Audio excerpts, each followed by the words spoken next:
Maski linggo guys, pumapasok ako after ko magsimba o magsamba sa INC. May diretsyon ako dito sa trabaho ko, part-time. Sayang kasi guys, kasi naman nakatanga ka sa labas, magtrabaho ka na lang, sayang din. Pero orang bayad dito pag part-time, 100 Hong Kong dollar per hour. My Kung God. makakatulong oras ka, di wow. Diba? Kaya, tsaga-tsaga lang, may hangganan din naman to, diba? Alay natin, last contract ko na to. Siyempre, hindi naman tayo bumabata guys. Kailangan na rin nating magpahinga, makasama ang mga mahal mo sa buhay, diba? Yes! Kaya nagtsatsaga lang ako. Makatapos lang yung aking apo. Mataas kasi yung pangarap niya guys eh. Gusto niyang maging attorney. Kaya susuportahan ko kami sa hindi pwede hindi ako sumuporta guys dahil sa laki ng gastusin ngayon magpakulehiyo. Kung sa sahod lang sa Philippines mahirap.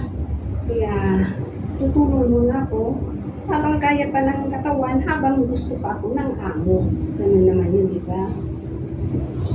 Ito ang November, mag-finish yung contract ko. So, magre-contract ko ako this coming September.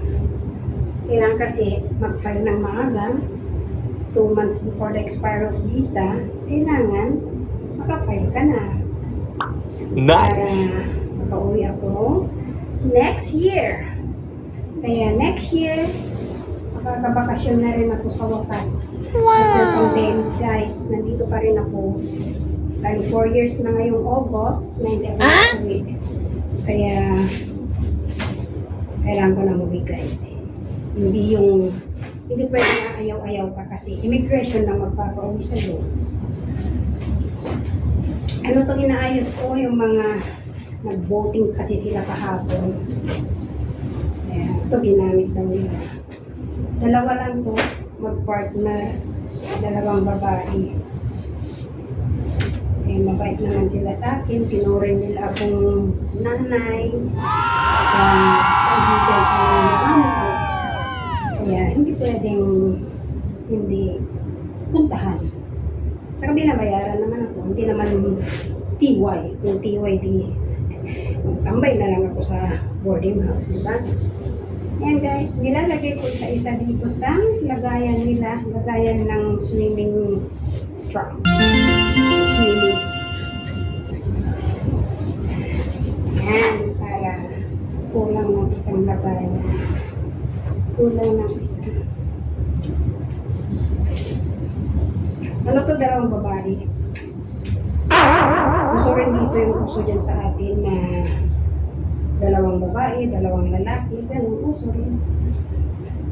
Ang babait nila, mga bata pa sila pero successful. Na mga anak mayaman kasi sila eh. Kaya upa sila ng magagandang bahay kasi anak mayaman sila. Thank you guys. Happy Sunday!